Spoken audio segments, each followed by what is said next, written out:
శ్రీ సాయి సచ్చరిత్రము 9వ అధ్యాయము. షిరిడీ యాత్ర యొక్క లక్షణములు. షిరిడీ సందర్శనములోని యొక్క ప్రత్యేక విశేషణం ఏమన్నా, బాబా అనుమతి లేనిదే ఎవరినూ షిరిడీ విడువ లేకుండ్రి. బాబా అనుమతి లేక ఎవరైనాను షిరిడీ విడిచి వెళ్ళినచో వారు ఊహించిన కష్టములు కొని తెచ్చుకుని వారు అగుచుండ్రి. బాబా ఎవరినైనా బయలుదేరుడని సెలవిచ్చిన తరువాత ఇక షిరిడీలో ఉండరాదు.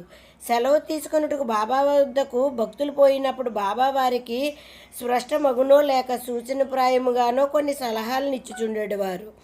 బాబా ఆదేశానుసారము నడిచి తీరవలను. వ్యతిరేకంగా పోయించో ప్రమాదములేవో తప్పక వచ్చుచుండడివి. ఈ దిగువ అట్టి ఉదాహరణములు కొన్ని ఇచ్చుచున్నారు. తాత్యా కౌతే పాటిల్ ఒకనాడు టాంగాలో కోపర్గాంలో జరుగు సంతకు బయలుదేరను.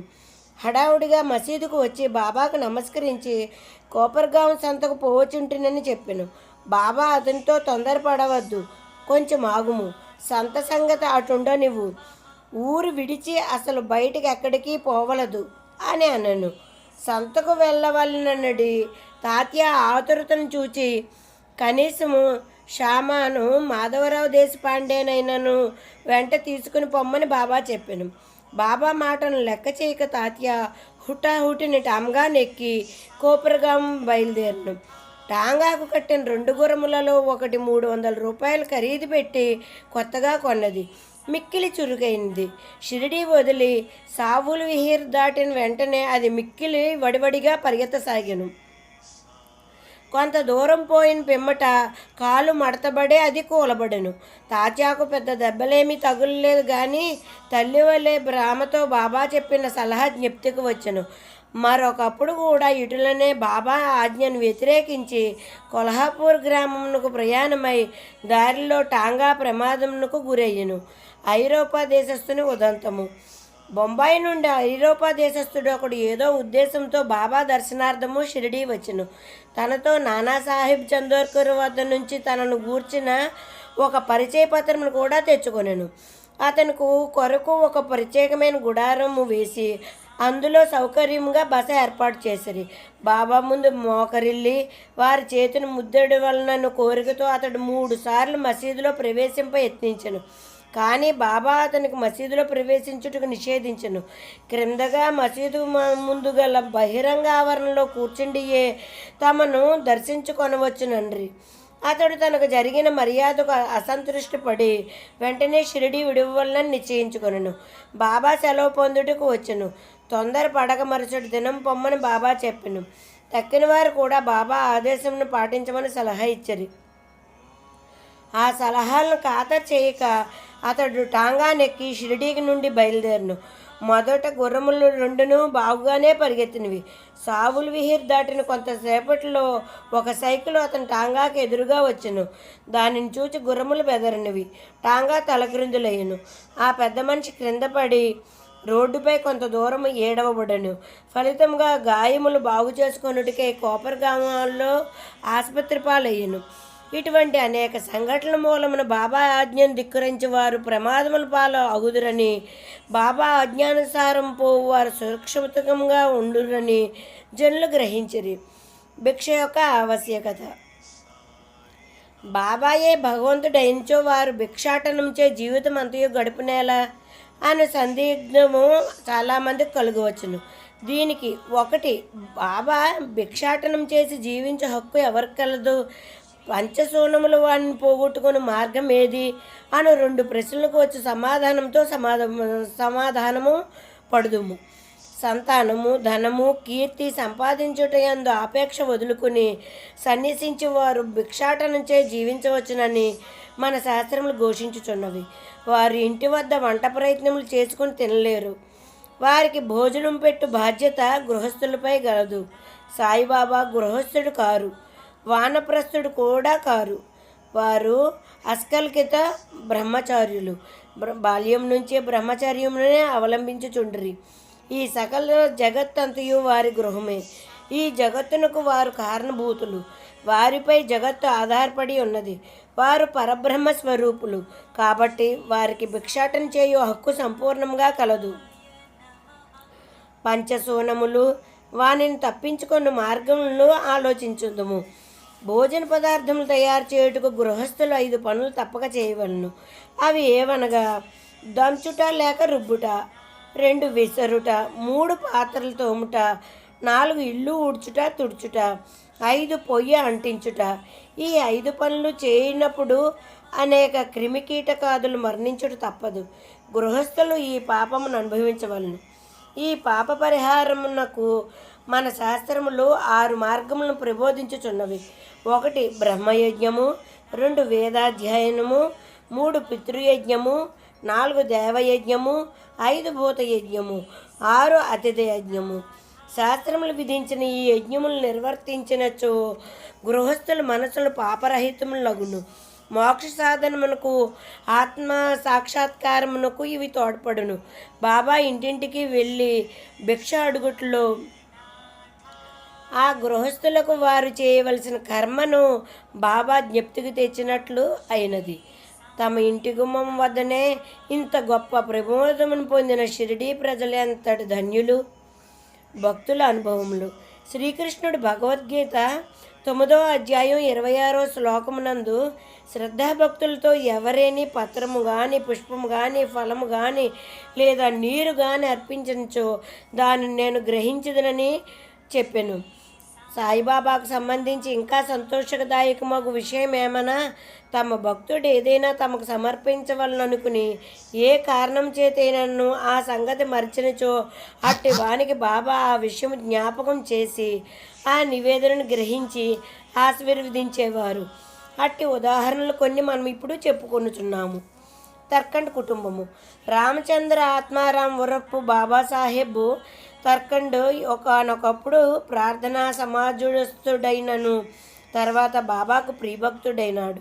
వాని భార్యాపుత్రులు కూడా బాబాను మిగులు ప్రేమించుచుండ్రి. ఒకసారి తల్లి కొడుకులు షిరిడీకి పోయి అచ్చటి వేసవి సెలవులు గడపవలనని నిర్ణయించింది. షిరిడీ పోవుట సంతోషదాయకమైనను కొడుకు మాత్రం దానికి మనస్ఫూర్తిగా ఇష్టపడలేదు. కారణం ఏమన్నా, తన తండ్రి ప్రార్థన సమాజంకు చెందినవాడు అగుడిచే ఇంటి వద్ద బాబా యొక్క పూజ సరిగా చేయకపోవచ్చునని సంశయించను. కానీ బాబా పూజను తాను నియమానుసారంగా సక్రమంగా చేసేదనని తండ్రి వాగ్దానం చేయుడిచే బయలుదేరను. శుక్రవారం రాత్రి తల్లి కొడుకు బయలుదేరి షిరిడీకి వచ్చింది.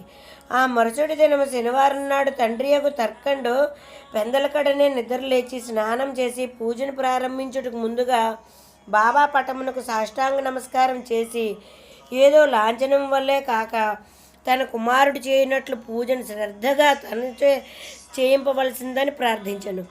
ఆనాటి పూజను సమాప్తి చేసి నైవేద్యం కలకండను అర్పించను. భోజన సమయం నందు దానిని పంచిపెట్టెను. ఆనాటి సాయంత్రము ఆ మరుసటి దినము అనగా ఆదివారం నాడు పూజ అంతయు సవ్యంగా జరిగింది. సోమవారం కూడా చక్కగా గడిచెను. ఆత్మారాముడు ఎప్పుడిట్లు పూజ చేసి ఉండలేదు. పూజ అంతయు కొడుకునకు వాగ్దానం చేసినట్లు సరిగా జరుగుతున్నందుకు ఆత్మారాముడు ఎంతో సంతసించెను. మంగళవారం నాడు పూజ అప్పటి వల్లే సలిపి కచేరీకి పోయాను. మధ్యాహ్నం ఇంటికి వచ్చినప్పుడు భోజనం కూర్చుంటున్నప్పుడు అక్కడ ప్రశాంతము లేకుండా గమనించను. నౌకరుని అడగ్గా ఆనాడు నైవేద్యం ఇచ్చుడిచే మరుచుడిచే ప్రసాదం లేదని బదులు చెప్పాను. ఈ సంగతి వినగానే భోజనమును కూర్చున్న ఆత్మారాం వెంటనే లేచి బాబా పటమునకు సాష్టాంగ నమస్కారం చేసి బాబాను క్షమార్పణ కోరాను. బాబా తనకు ఆ విషయము జ్ఞప్తికి తేనందుకు నిందించెను.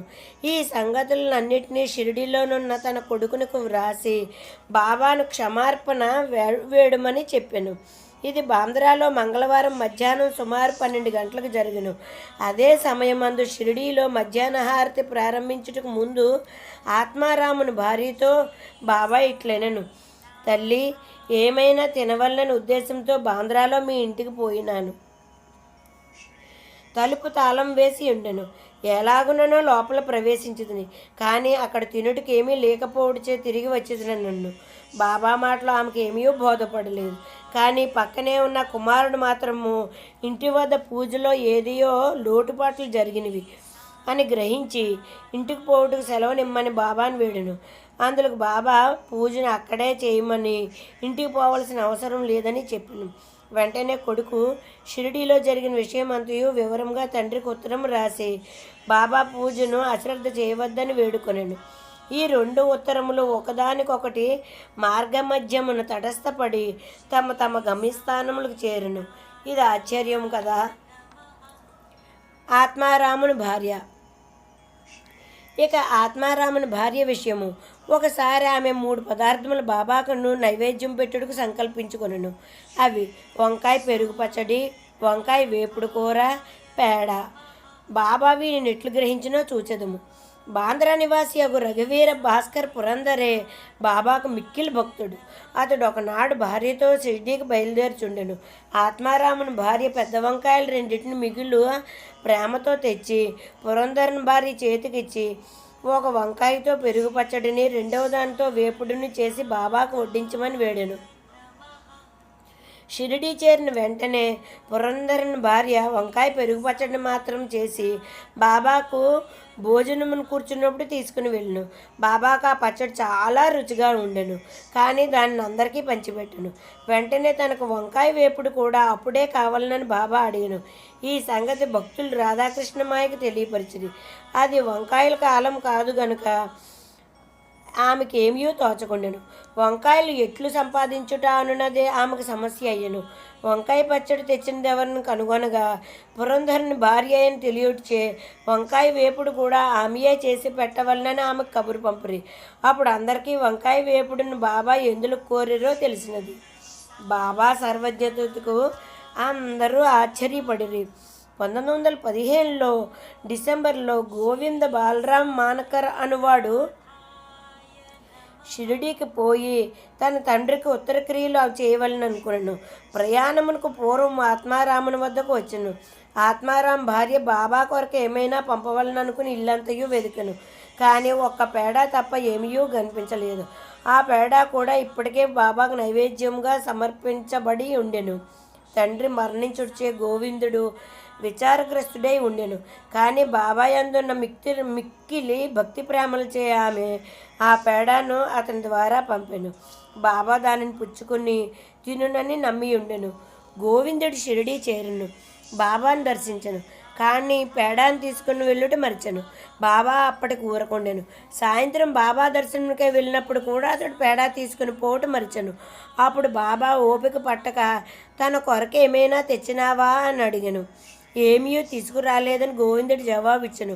వెంటనే బాబా, నీవు ఇంటి వద్ద బయలుదేరినప్పుడు ఆత్మారాముని భార్య నా కొరకు నీచు మిఠాయి ఇవ్వలేదా? కుర్రవాడు అదంతయో జ్ఞప్తికి తెచ్చుకుని సిగ్గుపడాను. బాబాకు క్షమార్పణ కోరను. బసకు పరిగెత్తి పేడాలు తెచ్చి బాబా చేతికిచ్చాను. చేతిలో పడిన వెంటనే బాబా దాన్ని గుటుక్కుని మింగెను. ఈ విధముగా ఆత్మారాముని భార్య యొక్క బాబా ప్రీతిపూర్వకంగా స్వీకరించను. నా భక్తులు నన్ను ఎట్లు భావింతురో నేను కూడా వారిని ఆ విధంగానే అనుగ్రహించును అని గీతావాక్యం కూడా నిరూపించును. బాబాకు సంతుష్టిగా భోజనం పెట్టుట ఎట్లు.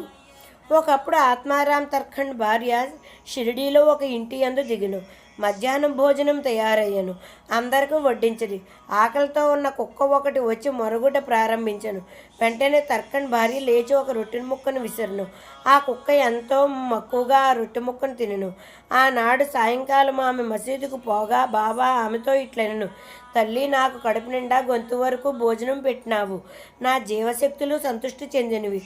ఎల్లప్పుడూ ఇట్లునే చేయుము. ఇది నీకు సద్గతి కలుగుజేయును. ఈ మసీదులో కూర్చుండి నేను ఎప్పుడూ అసత్యం ఆడను. నా అందిట్లే దయించుము. మొదట ఆకలితో ఉన్న జీవికి భోజనం పెట్టిన పిమ్మట నాకు పెట్టుము. దీనిని జాగ్రత్తగా జ్ఞప్తి అందించుకొనుము. ఇది అంతయో ఆమెకేమీ బోధపడలేదు. కావున ఆమె ఇట్లు జవాబిచ్చును, బాబా, నేను నీకు ఎట్లు భోజనం పెట్టగలను? నా భోజనం కొరకే ఇతరులపై ఆధారపడి ఉన్నాను. నేను వారికి డబ్బిచ్చి భోజనం చేయుచున్నాను. అందులకు బాబా ఇట్లు జవాబిచ్చును, నీవు ప్రేమపూర్వకంగా పెట్టిన ఆ రొట్టె ముక్కను తిని ఇప్పటికీ రేణుపులు తీయుచున్నాను. నీ భోజనమునకు ముందు ఏ కుక్కకు నీవు చూచి రొట్టె పెట్టితో అదియు నేనియు ఒకటే. అట్లనే పిల్లులు, పందులు, ఈగలు, ఆవులు మొదలుగలవన్నీ నా అంశములే. నేనే వాని ఆకారంలో తిరుగుచున్నాను. ఎవరైతే సకల జీవకోటిలో నన్ను చూడగలుగుదురో వారే నా ప్రియభక్తులు. కావున నేను వారు తక్కిన జీవరాశి అంతయు వేరు అని ద్వంద్వభావను విడిచి నన్ను సేవింపుము. ఈ అమృతతుల్యమగు మాటలు ఆమె హృదయమునికి ఎంతయో ఆనందము కలిగించినవి. ఆమె నేత్రములు అసురులతో నిండునివి, గొంతు గద్గద్గమయ్యను. ఆమె ఆనందమునకు అంతు లేకుండెను. జీవులు అన్నిటి యందును భగవంతుని దర్శింపము అన్నది ఈ అధ్యాయంలో నేర్చుకోవాల్సిన నీతి. ఉపనిషత్తులు, భగవద్గీత, భాగవతము మొదలగు అన్నీ భగవంతుని ప్రతి జీవి యందు చూడమని ప్రబోధించుచున్నవి. ఈ అధ్యాయం చివరి చెప్పిన ఉదాహరణల వలన ఇతర అనేక భక్తుల అనుభవముల వలన సాయిబాబా ఉపనిషత్తుల్లోని ప్రబోధములను తమ ఆచరణమును చూపి అనుభవపూర్వకంగా నిర్ధారణ చేసి ఉన్నారనియో సృష్టమగుచున్నది. ఉపనిషత్ గ్రంథములలో ప్రతిపాదించబడిన తత్వమును అనుభవపూర్వకంగా ప్రబోధించిన శ్రీ సమర్థ సద్గురుడు సాయిబాబాయే. 9వ అధ్యాయం సంపూర్ణము. రాజాదిరాజ యోగిరాజ